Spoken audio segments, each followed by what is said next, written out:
नमस्कार बच्चों। जैसा कि हमने पिछली कक्षा में पढ़ा था, पाठ 16 क्षेत्रमिति भाग 1 में घन, घनाभ और प्रिज्म पिरामिड के फलक, शीर्ष और फलकों की संख्या और किनारों की संख्या हमने ज्ञात की थी।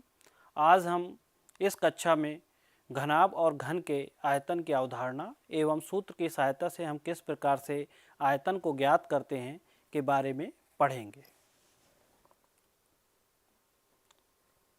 जैसा कि हमने पिछली कक्षा में एक घन देखा था और घन के बारे में हमने देखा था कि इसमें शीर्ष, फलक और किनारों की संख्या कितनी होती है। यहाँ पर आप देख सकते हैं घन में शीर्षों की संख्या 8 थी, फलकों की संख्या 6 और घन में किनारों की संख्या 12 थी, जो कि हमने इसकी मदद से ज्ञात की थी। आपको याद होगा पिछली कक्षा में हमने देखा था कि ये एक घन है और घन के किनारों की संख्या, फलकों की संख्या एवं शीर्षों की संख्या हमने इसकी मदद से ज्ञात की थी। और आपको प्रोजेक्ट कार्य में, परियोजना कार्य में घर के लिए कार्य दिया गया था। निश्चित ही आप लोगों ने सभी ने अपने घर में वह गृह कार्य पूर्ण किया होगा, जिसमें आपने घनों की संख्या, फलकों की संख्या और किनारों की संख्या अलग अलग ज्ञात करके अपनी कॉपी में लिखा होगा। आपको बताया भी गया था कि आप अपने विद्यालय में जब भी खेलते हैं लूडो वगैरह, उसमें जो पासा होता है वह घन की आकृति का होता है, जिसमें शीर्षों की संख्या, फलकों की संख्या और किनारों की संख्या इसी प्रकार 8, 6 और 12 होती है। इसी प्रकार से हमने घनाभ के बारे में देखा था, जिसमें हमने पाया था कि घनाभ में भी शीर्षों की संख्या, फलकों की संख्या और किनारों की संख्या घन के बराबर ही होती है। और एक मुख्य बात आपको बताई गई थी जिसको आपको याद रखना था कि इन दोनों में मुख्य अंतर क्या होता है। आपने देखा था कि वहाँ पर बताया गया था कि घन में लंबाई, चौड़ाई और ऊंचाई तीनों मापें बराबर होती हैं, जबकि घनाभ में लंबाई, चौड़ाई और ऊंचाई तीनों मापें अलग अलग होती हैं। इसी प्रकार हमने प्रिज्म के बारे में भी पिछली कक्षा में चर्चा की थी, जिसमें हमने देखा था कि प्रिज्म में शीर्षों की संख्या 6, फलकों की संख्या 5 और किनारों की संख्या 9 होती है। इसी में हमने प्रिज्म का उदाहरण देखा था। इसके बाद हमने पिरामिड के बारे में चर्चा की थी, जिसमें हमने देखा था कि पिरामिड में शीर्षों की संख्या 5, फलकों की संख्या 5 और किनारों की संख्या 8 होती है। क्या आपको याद है कि पिछली बार हमने चर्चा की थी कि पिरामिड के आकृति का आपके आसपास कौन कौन सी आकृतियां आप देखते हैं। एक तो आपने भिंडी यहाँ पे देख ही लिया है, जो पिरामिड के आकार से मिलती जुलती है, और दूसरी आकृति आपको याद है जिसमें हमने चर्चा की थी कि आपके आसपास मोबाइल टावर या बिजली वाले जो टावर लगे होते हैं खेत खलिहानों में या कहीं आसपास, तो वो भी एक पिरामिड के आकृति के होते हैं। और हमने चर्चा की थी कि घन, घनाभ, प्रिज्म और पिरामिड के फलक, शीर्ष और कोरों में क्या संबंध होता है। उस संबंध को हम एक बार फिर से देख लेते हैं। इस प्रकार से हमने एक सारणी बनाई थी, जिस सारणी में हमने देखा था कि शीर्षों की संख्या और फलकों की संख्या और कोरों की संख्या में जो संबंध है वह v+f = e+2 के बराबर होता है, जिसको हम आयलर का सूत्र कहते हैं। और उसकी हमने जांच भी की थी और आपको परियोजना कार्य में दिया गया था, जिसको निश्चित रूप से ही आपने अपने घर में जांच की होगी और पाया होगा कि वह सूत्र एकदम सही है, जिसको हम v+f = e+2 के रूप में लिखते हैं। आइए अब हम आज आगे बात करते हैं आयतन। आयतन की अवधारणा से आप क्या समझते हैं? अगर हम देखें कि कोई भी पदार्थ होता है वह कुछ न कुछ स्थान घेरता है।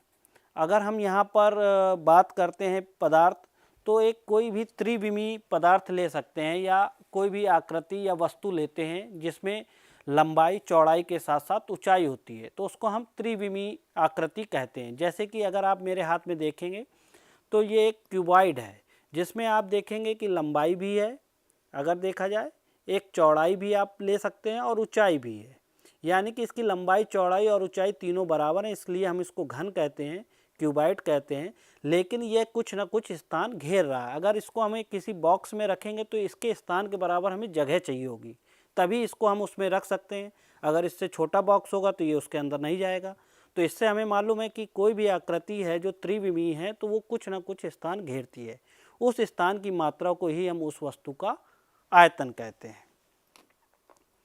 जैसे कि अगर हम एक विमीय आकृतियों की बात करें तो आपने देखा होगा कि रेखा होती है या कोई एक पटरी लेके आप कोई एक लाइन खींच देते हैं तो क्या वो कोई स्थान घेरती है? क्योंकि उसमें केवल लंबाई होती है, चौड़ाई नहीं होती और ऊंचाई नहीं होती, उसको हम एक विमीय आकृति कहते हैं। उसी प्रकार द्विविमीय आकृतियाँ क्या होती हैं? जैसे कि आप अपनी कॉपी में एक त्रिभुज बना देते हैं, एक आयत बना देते हैं या एक वर्ग बना देते हैं, तो उसमें क्या होता है, उसमें ऊंचाई नहीं होती, लंबाई और चौड़ाई तो मिलती है आपको लेकिन ऊंचाई नहीं होती है, जिस कारण उसका हम आयतन नहीं निकालते हैं, हम केवल उसका क्षेत्रफल ज्ञात कर सकते हैं। यहाँ पर हम त्रिविमीय आकृतियों की बात कर रहे हैं जिसमें लंबाई चौड़ाई के साथ साथ ऊंचाई होती है जो कि एक निश्चित स्थान घेरती हैं। इसी प्रकार किसी वस्तु के द्वारा घेरे गए कुल स्थान की माप जिस भौतिक राशि के द्वारा ज्ञात की जाती है या दी जाती है या प्रदर्शित की जाती है उसे ही उस वस्तु का आयतन कहते हैं। और अगर इसी को हम द्रव पदार्थों के संदर्भ में बात करें तो आपने देखा होगा कि किसी बर्तन में या आपने देखा होगा गिलास में आप पानी पीते हैं तो अगर एक गिलास में जितनी मात्रा तक पानी हम भर सकते हैं या उसको वो धारण कर सकता है तो द्रव पदार्थों के लिए आयतन को ही हम धारता कहते हैं। और वैसे ये एक आयतन ही है, उस वस्तु का आयतन ही कहलाता है, लेकिन जब भी हम द्रव पदार्थों का यूज़ करते हैं तो वहाँ पर आयतन यूज़ ना करके हम उसको धारता बोलते हैं। धारता का तात्पर्य है कि जिस मात्रा को वो धारण कर सके, वह पात्र धारण कर पाता है, उसको उस वस्तु की धारता बोलते हैं। इसी प्रकार जिस प्रकार से लंबाई की इकाई सेंटीमीटर या मीटर होती है और क्षेत्रफल की जब हम इकाई ज्ञात करते हैं तो उसमें लंबाई गुणे चौड़ाई हम निकालते हैं तो उसको हम क्या लिखते हैं, वर्ग मीटर। उसी प्रकार से जब हम आयतन की गणना करते हैं तो आयतन में हम क्या करते हैं, लंबाई गुणे चौड़ाई गुणे ऊंचाई, तो इसकी इकाई हमारी क्या हो जाती है, घन सेंटीमीटर या घन मीटर हो जाती है। अगर हमें इसी को निकालना हो तो हम अगर एक घन सेंटीमीटर की व्याख्या करें तो उसको हम किस प्रकार से बता सकते हैं कि अगर हम एक क्यूब लें, एक टुकड़ा लें क्यूब जिसकी लंबाई चौड़ाई और ऊंचाई प्रत्येक भुजा की माप 1 सेंटीमीटर हो, यानी कि एक इकाई का सिंगल इकाई अगर हम जिसको बोलते हैं, एक इकाई का हम क्यूब या घन लेते हैं तो उसका अगर हम आयतन की गणना करेंगे तो उसको हम क्या बोलेंगे, 1 गुणे 1 गुणे 1, यानी कि लंबाई गुणे ऊंचाई गुणे चौड़ाई, या इसी को ये भी बोल सकते हैं लंबाई गुणे चौड़ाई गुणे ऊंचाई, जिसे हम लिखेंगे 1 सेंटीमीटर गुणे 1 सेंटीमीटर गुणे 1 सेंटीमीटर, यानी कि 1 घन सेंटीमीटर। इस प्रकार से हम इसकी इकाई को बता सकते हैं। अर्थात 1 घन सेंटीमीटर आयतन ऐसे घन का आयतन होता है जिसकी प्रत्येक कोर की लंबाई 1 सेंटीमीटर होती है, जैसा कि अभी हमने यहाँ पे देखा। अब इसी में 1 घन मीटर आयतन का अर्थ क्या है, इसको हम किस प्रकार से स्पष्ट करेंगे। आप देख सकते हैं 1 घन मीटर बराबर हमने लिखा है 1 मीटर गुणे 1 मीटर गुणे 1 मीटर, जिसको हम लिख सकते हैं लंबाई गुणे चौड़ाई गुणे ऊंचाई। 1 मीटर हम जानते हैं कि 100 सेंटीमीटर के बराबर होता है, यानी कि 100 सेंटीमीटर गुणे 100 सेंटीमीटर गुणे 100 सेंटीमीटर हम इसको बोल सकते हैं।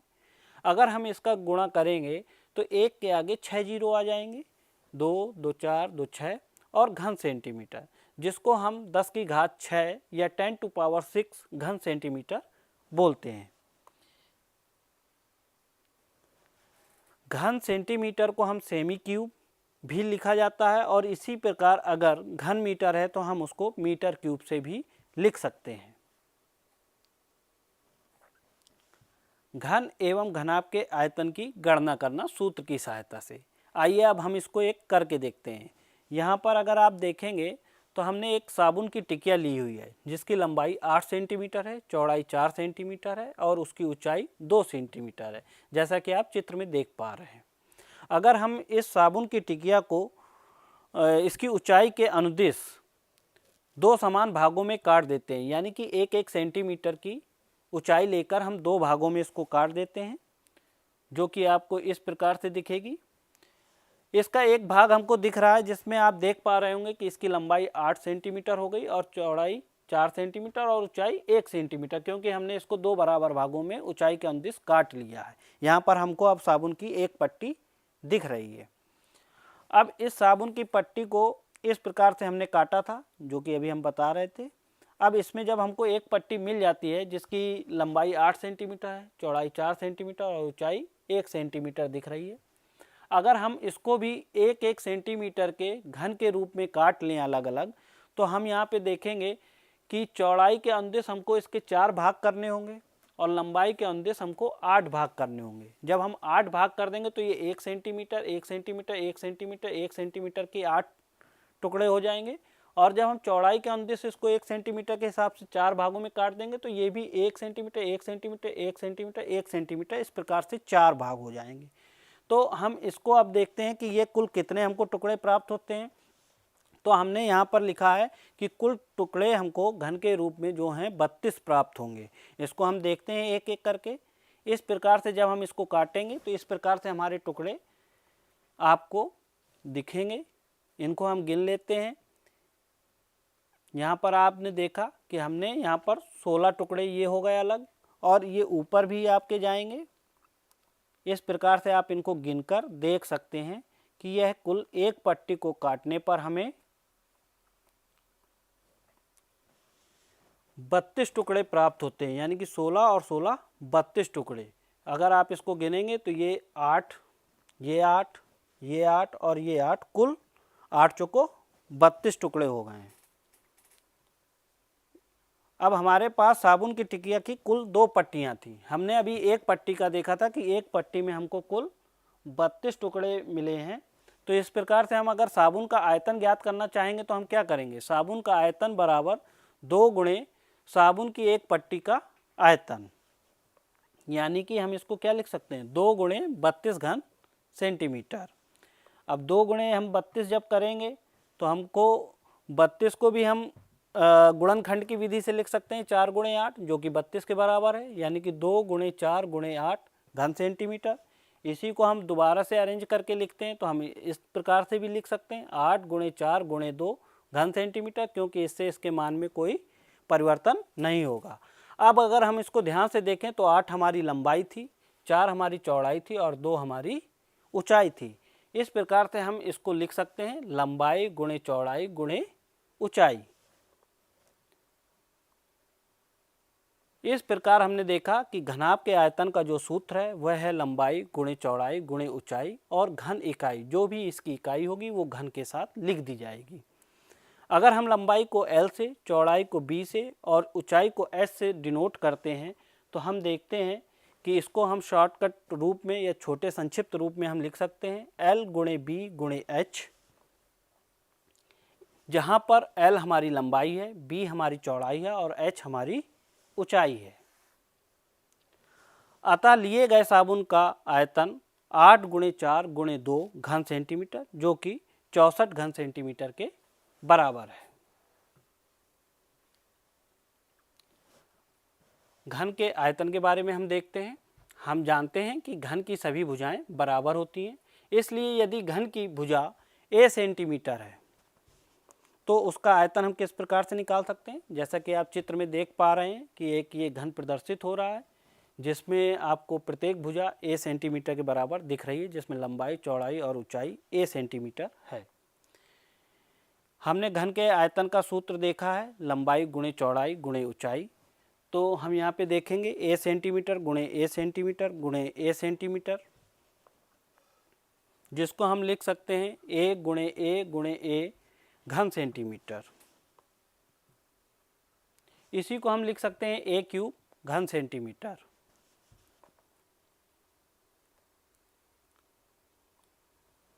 एक घनाभ का हम आयतन ज्ञात करते हैं जिसकी लंबाई 5.5 सेंटीमीटर, चौड़ाई 3.5 सेंटीमीटर और ऊंचाई 4 सेंटीमीटर है।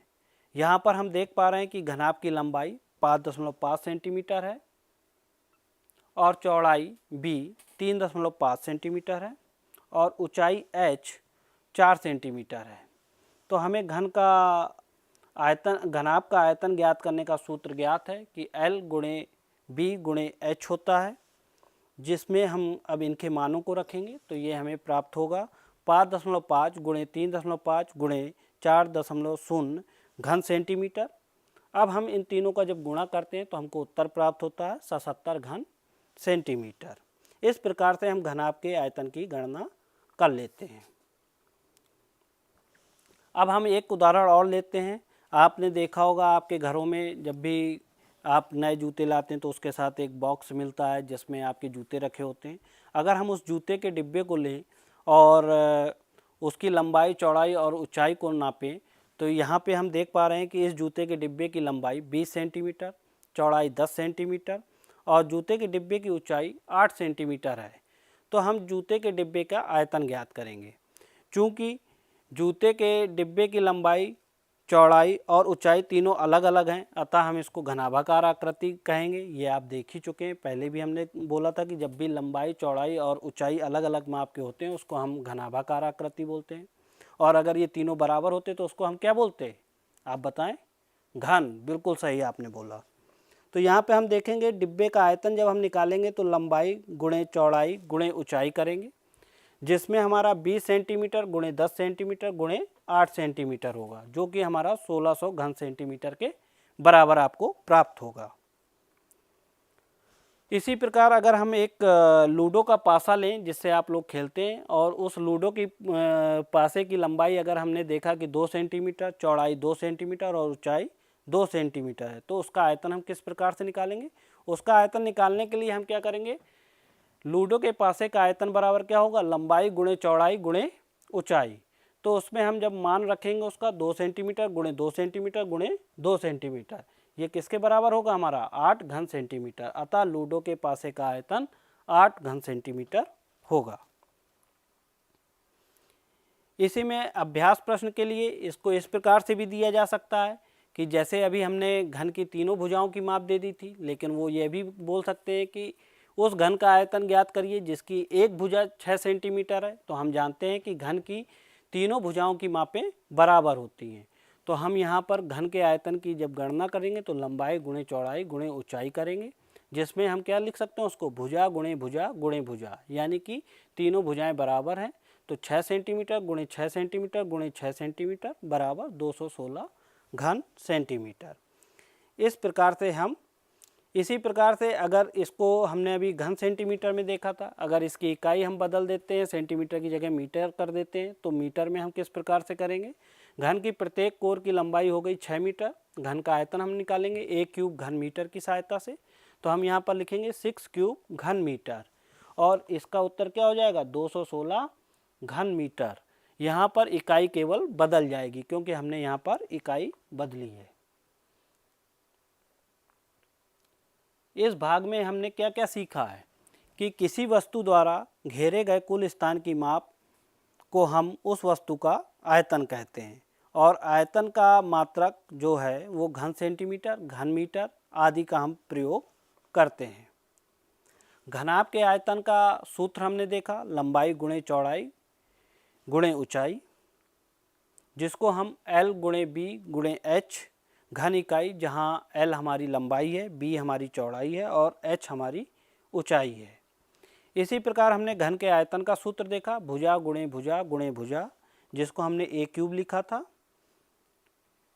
और साथ में उसकी इकाई यानी कि घन इकाई।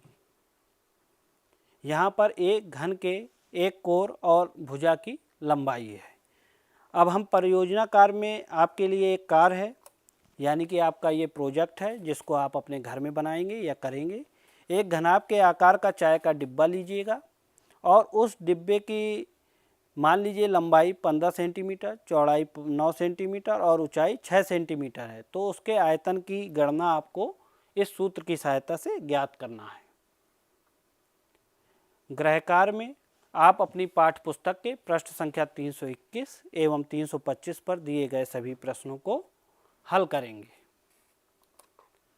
और मैं आशा करता हूं कि आप सभी इस पाठ के द्वारा घन और घनाभ के आयतन की गणना कर लेंगे और भली भांति आप सीख चुके हैं। इसके पहले आपने घन, घनाभ, प्रिज्म, पिरामिड की कोरों की संख्या, अर्थात शीर्षों की संख्या, फलकों की संख्या और किनारों की संख्या ज्ञात की थी। और इस भाग में हमने उनके घन और घनाभ के आयतन की गणना करना सीखा। और इसी के साथ मैं आपसे विदा लेता हूँ। धन्यवाद।